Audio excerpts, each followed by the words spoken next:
Mark dove into the freezing lake to save a drowning stranger, performing CPR until she breathed again. 24 hours later, the woman stood before her entire Native American tribe and declared him her chosen husband.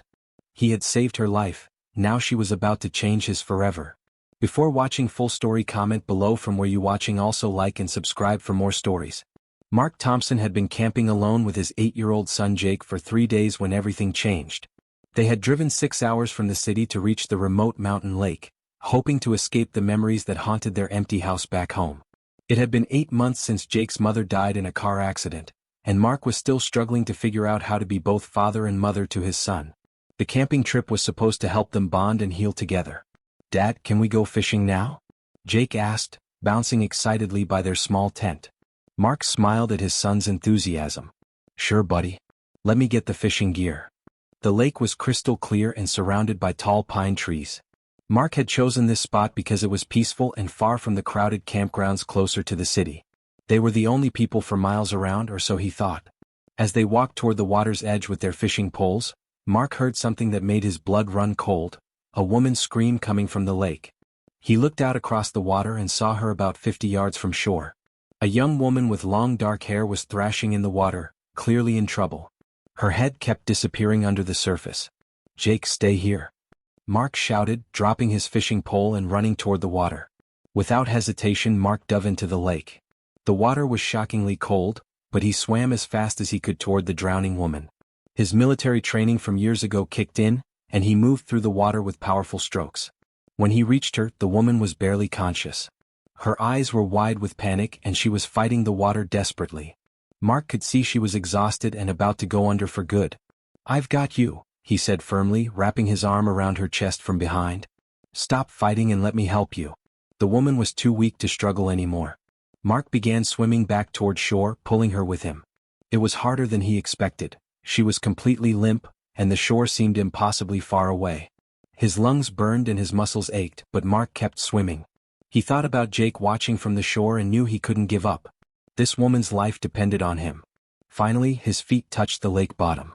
Mark carried the unconscious woman out of the water and laid her gently on the sandy shore. She wasn't breathing. Jake ran over, his face pale with fear. "Dad, is she okay?" "Call 911 on my phone," Mark ordered, already starting CPR. He had learned it in the military and refreshed his training when Jake was born. Mark tilted the woman's head back, checked her airway and began chest compressions. After 30 compressions he gave her 2 rescue breaths. Water came up from her lungs. "Come on," he whispered. "Breathe."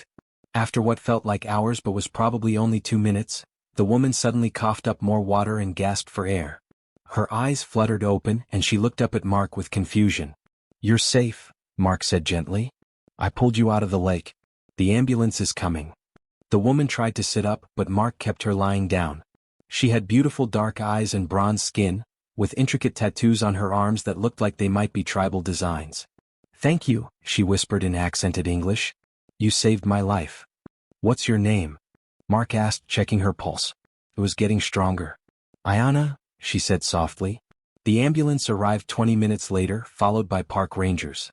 The paramedics checked Ayana thoroughly and said she would be fine, but they wanted to take her to the hospital for observation. "I don't need hospital," Ayana protested weakly. "My people will care for me." "Your people?" one of the paramedics asked. Ayana pointed toward the mountains on the far side of the lake. "My tribe. We have camped there." Mark was surprised. He didn't know there were any Native American tribes still living in these mountains. "Ma'am, you almost drowned," the paramedic said. "You should really come with us." But Ayana was determined. "My grandmother knows healing. I go to my people." The paramedics couldn't force her to go to the hospital. After making her sign some papers, they left. The park rangers offered to drive Ayana back to her tribe, but she said she would walk. "That's at least 5 miles through rough terrain," Mark said. "You're still weak from nearly drowning." "I will be fine," Ayana insisted, but when she tried to stand, she swayed dangerously. Mark caught her arm. "Look, my son and I have a truck. Let me drive you to your people." "It's the least I can do." Ayana studied his face for a long moment. "Why would you help me more? You already saved my life." "Because it's the right thing to do," Mark said simply. Jake, who had been quietly watching everything, spoke up. "My dad always helps people. That's what heroes do." For the first time since waking up, Ayana smiled. You have good son. Yeah, I do, Mark agreed, ruffling Jake's hair. The drive around the lake and up into the mountains took almost an hour. The road was rough and barely wide enough for Mark's pickup truck. Ayana gave directions, pointing to unmarked trails that Mark never would have noticed. Finally, they reached a clearing where Mark saw something that took his breath away. It was like stepping back in time. There were traditional teepees arranged in a circle, with a large fire pit in the center. People in both modern clothes and traditional Native American dress were moving around the camp. Children were playing, women were working on crafts, and men were tending to horses. As soon as Mark's truck appeared, people began gathering. Ayana opened the passenger door and stepped out slowly, still weak from her ordeal. An elderly woman with long gray braids and kind eyes hurried over. She spoke rapidly to Ayana in a language Mark didn't understand. Ayana responded, gesturing toward Mark. The elderly woman's eyes widened, and she looked at Mark with what seemed like awe. This is my grandmother, Elena, Ayana said to Mark. She is our spiritual leader. I told her what you did. Elena walked over to Mark and took his hands in hers. When she spoke, her English was perfect. You saved my granddaughter's life. How can we ever repay you? No payment necessary, Mark said. I'm just glad she's okay. More people gathered around them. Mark noticed they were all looking at him with respect and curiosity. Children peeked out from behind their parents to get a look at the man who had rescued Ayana. You must stay for dinner, Elena insisted. It would be an honor to feed the man who saved our daughter. Mark was about to politely decline when Jake tugged on his sleeve. Dad, can we stay? This is so cool. Looking at his son's excited face, Mark nodded. We'd be honored. The next few hours were unlike anything Mark had ever experienced. The tribe welcomed him and Jake like family. They were given seats of honor near the fire and served the most delicious food Mark had ever tasted. Fresh fish, wild vegetables, and bread baked in earth ovens. Elena told them about their tribe. They were descendants of the original inhabitants of these mountains, and while most of their people had moved to reservations generations ago, this small group had chosen to maintain their traditional ways in this remote location. We live by the old customs, Elena explained. We respect the land, honor our ancestors, and follow the guidance of the spirits. As the evening wore on, Mark found himself drawn into conversations with various tribe members. They were curious about his life in the city, and he was fascinated by their simple, connected way of living. Ayana had changed into traditional dress, a beautiful buckskin outfit with intricate beadwork. She looked much healthier and stronger than she had that afternoon. How did you end up in the lake? Mark asked her as they sat by the fire. I was gathering special plants that grow only on the far shore, she explained. I am learning to be a healer like my grandmother, but I stepped on loose rocks and fell in. The water was deeper than I thought and my clothes became heavy. You're lucky I was there. Ayana looked at him seriously. It was not luck. The spirits brought you to that place at that time. Everything happens for a reason. Mark wasn't sure he believed in spirits or fate, but he had to admit the timing had been remarkable. As the night grew late, Elena stood up and raised her hand for silence. The entire tribe gathered around the fire. Mark sensed that something important was about to happen. Elena began speaking in their native language, her voice strong and ceremonial. Mark couldn't understand the words, but he could feel the power and meaning behind them. Then Ayana stood up. She walked over to Mark and took his hand, pulling him to his feet. She began speaking in English, her voice carrying across the silent camp. Today this man risked his own life to save mine, she said. He dove into dangerous water without thinking of his own safety. He breathed life back into my body when the water spirit had claimed me. The tribe members nodded and murmured their agreement. By the laws of our people, Ayana continued, when someone saves your life they become responsible for that life. And you become responsible for honoring them. Mark felt confused. Where was this going? Ayana turned to face him directly. Mark Thompson, by saving my life, you have proven yourself to be a man of courage, honor, and compassion. These are the qualities our people value most in a leader and a protector. Elena stepped forward and handed Ayana something, a beautiful necklace made of silver, turquoise, and eagle feathers. In front of my people I choose you, Ayana declared, her voice ringing clearly through the camp. I choose you as my husband, my partner, my protector. Will you accept this honor? Mark's mouth fell open. The entire tribe was watching him expectantly. Jake was staring up at him with wide eyes. I don't understand, Mark stammered. We just met today. Elena stepped forward. In our culture, love is not just about feelings. It is about respect, honor, and compatibility. Ayana has seen your character. She knows you are a good man and a good father. But I live in the city, Mark protested. I have a job, a house. Jake has school. We are not asking you to give up your life, Ayana said softly. We are asking if you would consider sharing it with us. Mark looked around at all the faces watching him. These people had welcomed him and Jake with open arms. They lived simply but seemed genuinely happy. There was something peaceful about their way of life that appealed to him. Dad, Jake whispered, tugging on his hand. She's really pretty. And she seems nice. Mark almost laughed at his son's simple logic. But as he looked at Ayana, really looked at her, he saw something that made his heart skip. She was beautiful, yes, but more than that, she had an inner strength and peace that he found incredibly attractive. I'm honored by your offer, Mark said carefully. But this is a big decision. Can I have some time to think about it? Ayana smiled. Of course. Take all the time you need.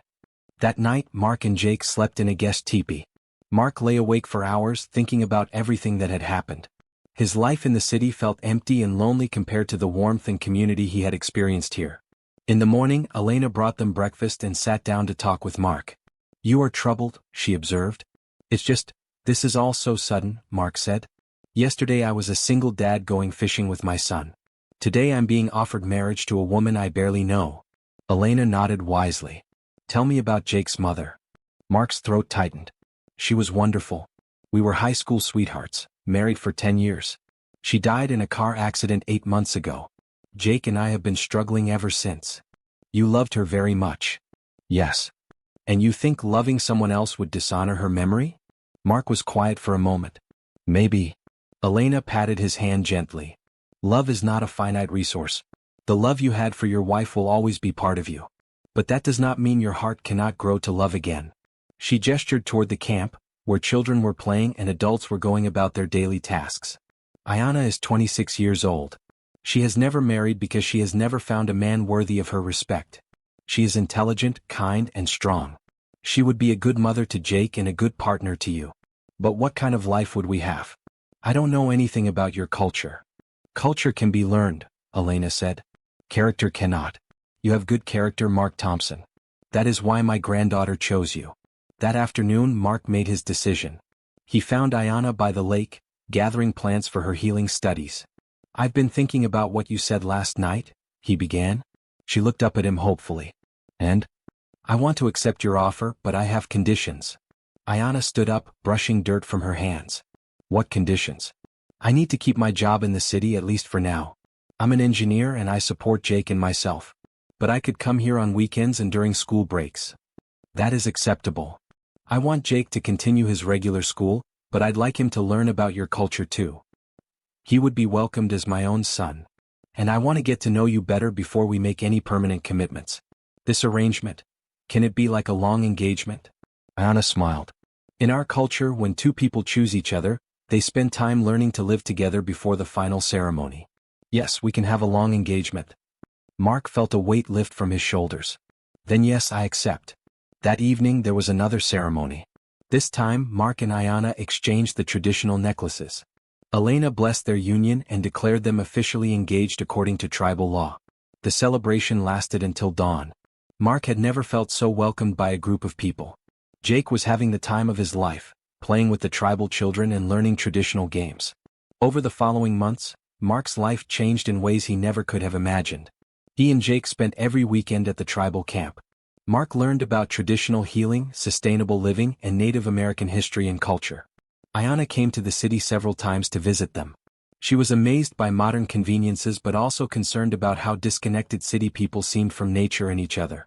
Your people work so hard to buy things they don't need, she observed after visiting a shopping mall with Mark and Jake. That's probably true, Mark admitted. My people work to live in harmony with the world around them. Your people seem to work to escape from the world. Mark began to see his old life through new eyes. The long hours at the office, the traffic, the constant stress. It all seemed pointless compared to the simple contentment he felt at the tribal camp. Jake was thriving too. He learned to ride horses, fish with traditional methods, and speak basic phrases in Ayana's language. His grades at school improved and he seemed happier and more confident. Dad, when are you and Ayana going to get really married?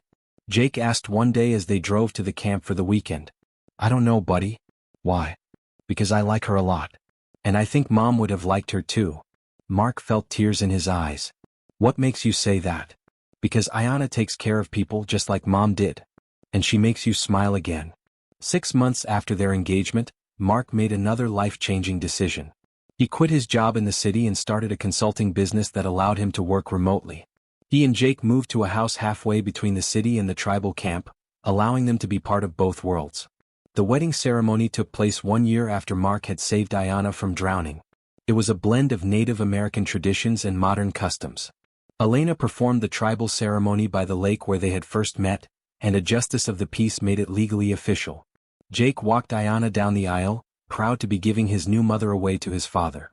The entire tribe attended, along with Mark's friends and family from the city. "Do you think we're crazy?" Mark whispered to Ayana as they exchanged vows. "If we are crazy, then it is a good kind of crazy," she whispered back. Their marriage was stronger than either of them had expected. Ayana brought peace and wisdom to Mark's life, while he brought stability and adventure to hers. They complemented each other perfectly. Jake flourished with 2 parents who loved him. He grew up bilingual and bicultural, equally comfortable in the corporate boardroom and the traditional sweat lodge. 5 years later, Mark and Ayana had 2 more children, twins they named River and Sky. The family split their time between their modern house and the tribal camp, living in both worlds but belonging fully to each. Mark often thought back to that day at the lake when he had heard Ayana's cry for help.